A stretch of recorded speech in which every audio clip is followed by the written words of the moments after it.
Se inició la grabación. Bueno, buenas noches. Estamos reunidos hoy en este panel de expertos para hablar desde nuestros campos de acción sobre las estrategias didácticas digitales emergentes. Damos inicio con la presentación de nuestros expertos aquí reunidos. Tenemos a Rubén Forero, profesional de psicología, Jean Carlos Cortés, profesional de cultura física, deporte y recreación, Bani Mojica, también profesional en psicología, y William Alonso, profesional en administración financiera. Como moderadora de esta sesión estaré yo, Diana Gómez, comunicadora social con énfasis en redacción y gestión cultural. A manera de introducción, quiero resaltar tres puntos de los autores Fernández Campoy y Gómez López de uno de sus artículos del 2020. Primero, la educación está en constante innovación. Hoy enfrenta retos como la globalización, los cambios sociales, las crisis como las pandemias y la necesidad de formar ciudadanos críticos, éticos y conscientes.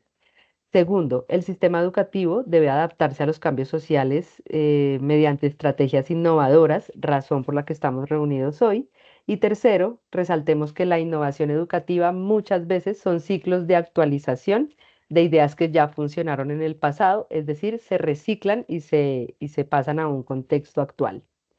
Desde mi experiencia como comunicadora social, quiero contarles que he trabajado en proyectos publicitarios donde la creatividad, el trabajo colaborativo y la resolución de problemas son el pan de cada día. Esto se simula con las estrategias didácticas, como el aprendizaje basado en problemas o proyectos, y me doy cuenta de que esas mismas lógicas que se aplican en mi trabajo, lo aplicamos en el aula. Se plantea un reto, se construye un equipo, se investiga, se propone, se argumenta y se ejecutan las soluciones. Esto en un proceso que no solo transmite conocimiento, sino que forma pensamiento crítico y habilidades comunicativas en el caso de los jóvenes estudiantes.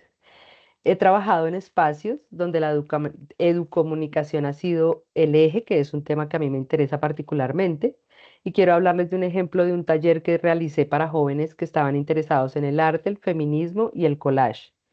En este espacio hablamos sobre feminismo decolonial y analizamos el estereotipo de la mujer en la televisión y luego de una charla donde dimos ejemplos sobre los estigmas que impone la televisión, pasamos a un ejercicio de creación de collage que donde ellos expresaban sus reflexiones y las emociones frente a lo que conversamos.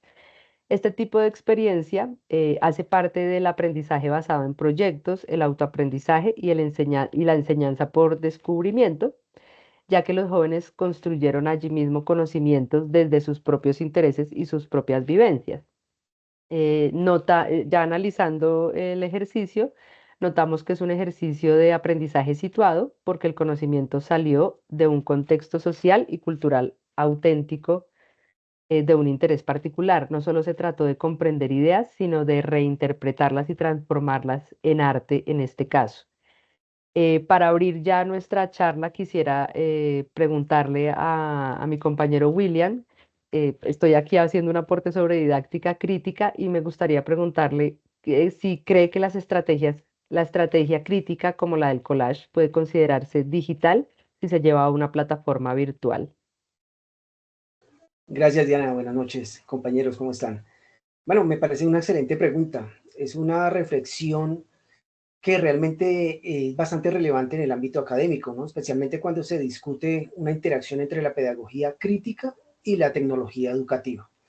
La estrategia de collage, ya sea en su forma física o digital, usando herramientas como Canva, Padlet o cualquier otra, impulsa la crítica, la creatividad, la reflexión.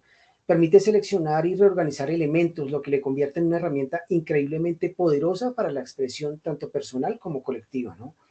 Ahora bien, les quiero dar a conocer una estrategia de aprendizaje, del aprendizaje didáctico, que tiene como objetivo facilitar un aprendizaje significativo, es decir, que los estudiantes no solo memoricen las cosas, sino que comprendan, que relacionen los contenidos con unos nuevos contenidos que ellos estén adquiriendo y que de igual manera, digamos que los relacionen con conocimientos previos y sus experiencias vivenciales.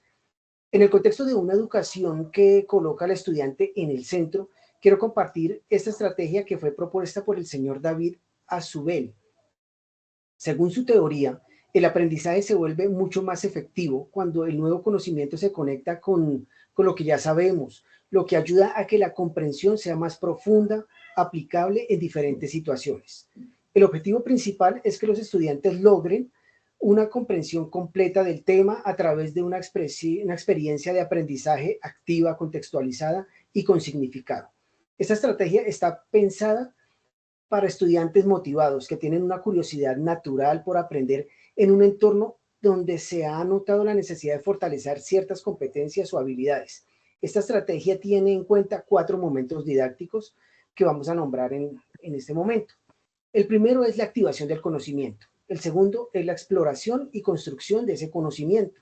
El tercero, socialización y reflexión mediante un trabajo colaborativo. Y por último, la aplicación y evaluación por medio de producciones significativas, ya sea presentaciones, infografías, formulación de proyectos, etc.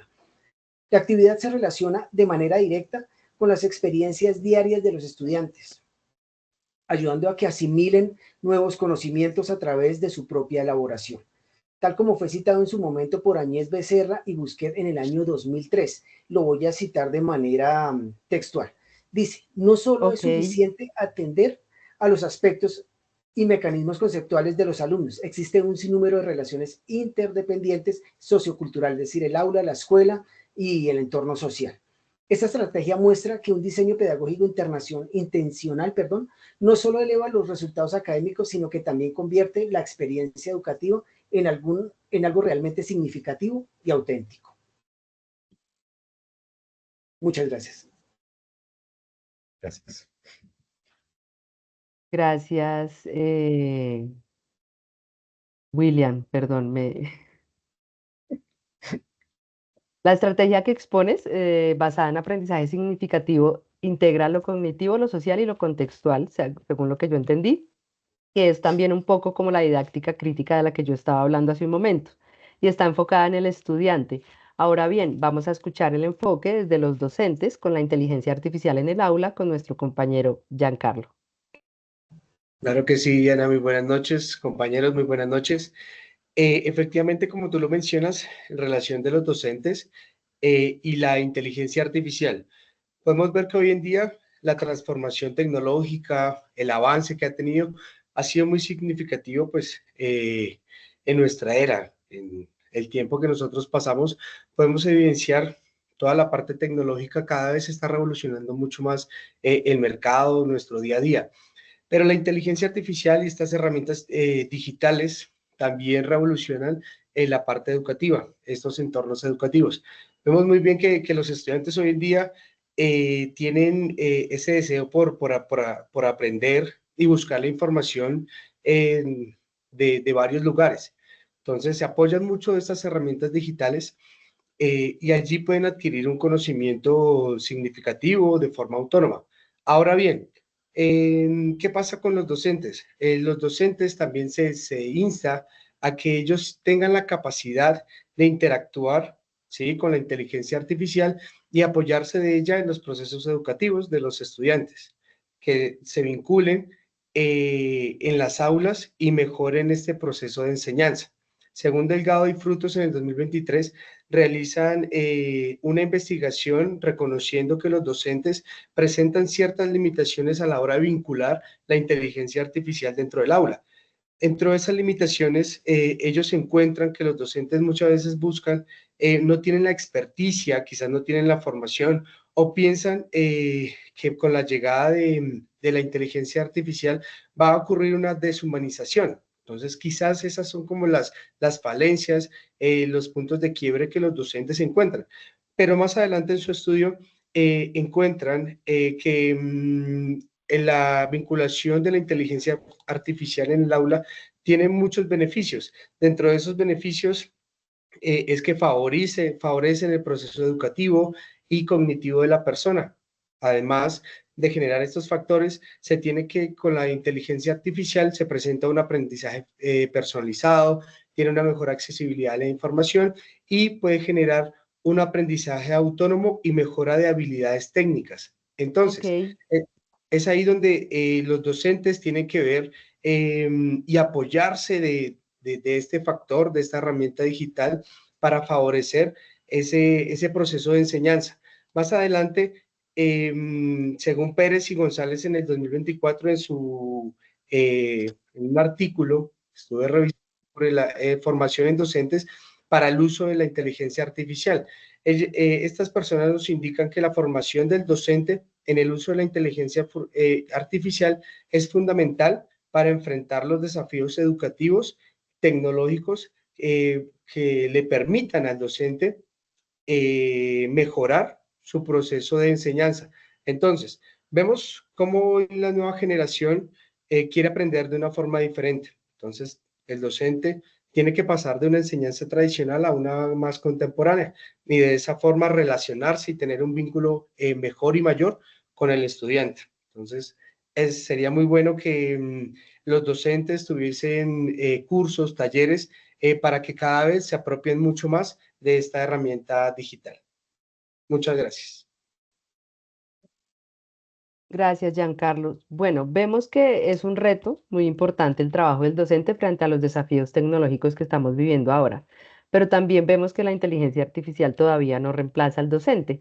Al contrario, puede ayudar a humanizar y mejorar los procesos en el aula, como en este caso también podemos hablar del aula invertida, de la que nos va a explicar mucho más Vani Mojica. Buenas noches, compañeros. Muchas gracias, Diana, por la oportunidad. A ver, el aula invertida sabemos que es una modalidad de aprendizaje semipresencial o mixto. Este tipo de aprendizaje pretende utilizar dos estrategias, que es la presencial o la virtual. Es un modelo pedagógico que plantea la necesidad de transferir parte del proceso de enseñanza y aprendizaje fuera del aula, esto con el fin de utilizar el tiempo de clase para desarrollo de procesos cognitivos de mayor complejidad y que estos favorezcan el aprendizaje significativo. Digamos que en mayor detalle, la red de aprendizaje invertido define concretamente que el aula invertida consiste en asignar a los estudiantes textos, videos o contenidos adicionales para revisar fuera de clase. En este caso, el tiempo en el aula no implica necesariamente un cambio en la dinámica de la clase, por tanto, puede o no llevar un aprendizaje invertido.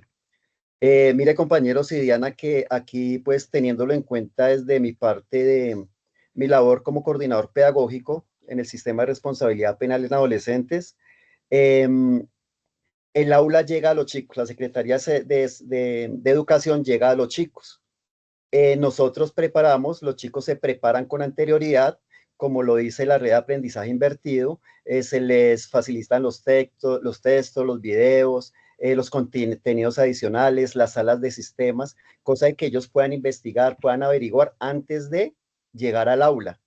Entonces, mira que haciendo ahorita como el paralelo, pues realmente allí donde yo pues estoy laborando en este momento, realmente pues sí hay una aula invertida y realmente pues aquí es donde uno dice, ve, ya sé por qué la web 2.0 ofrece para la búsqueda, la creación, la publicidad, la sistematización de los recursos a través del internet, o sea, cómo abre estas posibilidades, porque a estos chicos les toca meterse mucho en este cuento para poder dar, digamos que avances en su proceso académico. Si ellos no investigan con anterioridad antes de llegar a las aulas de clase, es muy difícil que estos, porque las horas son escasas, realmente el conocimiento pues sea mayor. Entonces, pero estaba comparando con mi parte laboral y realmente pues me pareció importante hacerlo saber. Dentro de esta aula invertida pues tenemos como 4 pilares, que es el entorno flexible, donde los educadores crean espacios adaptables donde los alumnos eligen cuándo y dónde aprenden, proporcionándoles una gran adaptabilidad. Tenemos la cultura del aprendizaje, donde cambia liberamente por la instrucción hacia un enfoque centrado en el alumno, en el que el tiempo de la clase se dedica a explorar los temas con mayor profundidad y a crear mayores oportunidades de aprendizaje.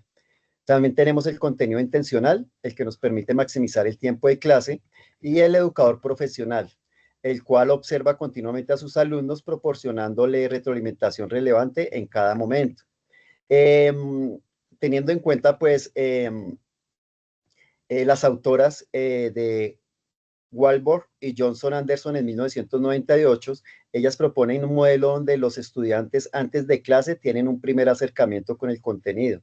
Ya en la clase se fomenta la comprensión del contenido, se sintetiza, resuelve problemas mediante un aprendizaje activo, con el objetivo de asegurar que los estudiantes realicen la preparación necesarias para el trabajo en el aula. Estos deben llevar a cabo una serie de actividades, ensayos, cuestionarios, etcétera. Esto pues antes de la clase. Muy buena noche, gracias. Gracias, Vani. Lo que tú estás exponiendo pues es muy importante porque además hablas desde tu experiencia y el aula invertida fomenta este aprendizaje participativo y significativo, sobre todo en tu contexto.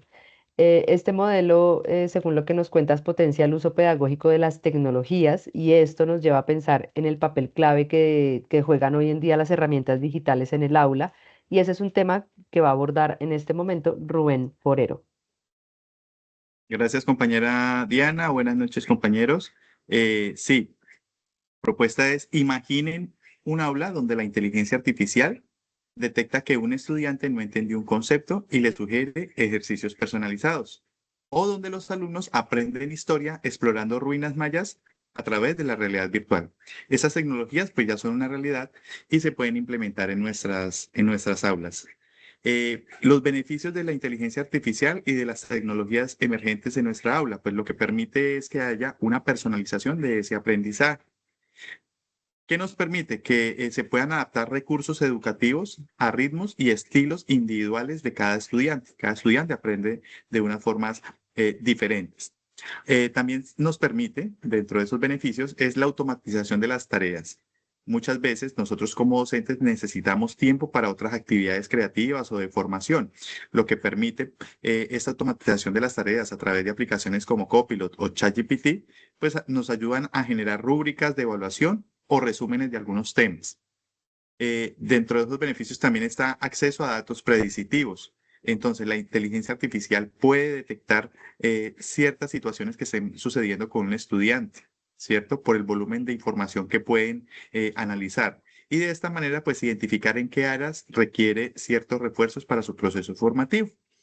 Dentro de esas metodologías innovadoras que nos permite implementar el uso de las tecnologías en el aula, pues está el hecho de un aprendizaje activo. El uso de la gamificación como una herramienta de aprendizaje a través del juego, a través de la realidad aumentada, a través de proyectos colaborativos. Entonces lo que hacen es permitirnos que nuestra aula se convierta en un juego de roles donde los estudiantes por participar vayan ganando puntos. O por ejemplo está la aplicación Minecraft Education, que le enseña geometría a los estudiantes a través de un juego que es muy popular. Entonces, también tenemos otros enfoques que combinan, por ejemplo, plataformas de video y que luego, por ejemplo, podemos utilizar una herramienta como Padlet para generar esos debates y que se agrupen todas esas ideas generadas a través del proceso de aprendizaje. Dentro de esos desafíos y competencias docentes está el tema de la brecha digital, que afecta obviamente los procesos de formación docente en competencias digitales. Por ejemplo, en un área rural, donde un profesor con Internet puede aprovechar algunas aplicaciones como Wikis o Colibri y poder tener acceso a recursos sin necesidad de tener una conexión a Internet. El Ok, tema ético es realmente muy importante. Están esos riesgos asociados al uso de la inteligencia, ¿cierto? Enseñarle a nuestros estudiantes a verificar las fuentes y evitar plagio cuando utilizamos, por ejemplo, ChatGPT. Y como conclusión, podemos decir que la tecnología no reemplaza al docente, pero un docente que la usa sí puede reemplazar a quien no lo hace. Comencemos nosotros con un primer paso y podría, por ejemplo, utilizar quizzes para crear un cuestionario interactivo o podemos utilizar Canva de inteligencia artificial para diseñar una infografía en cuestión de minutos. Muchísimas gracias. gracias a ti, Rubén. Como con tu conclusión cerramos este panel y podemos, digamos, de los apuntes que he tomado, ver que el aprendizaje basado en problemas o en proyectos de la didáctica crítica, el aprendizaje significativo, la integración de la inteligencia artificial en el rol docente, el aula invertida y las tecnologías en el aula de las que hemos hablado hoy son un recurso que no se limita a trasladar contenidos a las plataformas digitales, sino que llevan a la transformación de las prácticas pedagógicas. Esta es una invitación a repensar en el rol docente más allá del calificador y del estudiante como consumidor. Eh, Vemos que la clave no está en un modelo ideal, que no hay un solo modelo, sino que se construyen propuestas flexibles que dialogan con las realidades colombianas en el aula, como lo han expuesto ustedes acá. Nos queda el reto de seguir explorando cómo estas estrategias pueden transformar la educación de hoy, Así que por ahora, si ustedes no tienen ninguna otra intervención, cerramos este espacio invitándonos a dialogar y a investigar y a seguir creando colectivamente.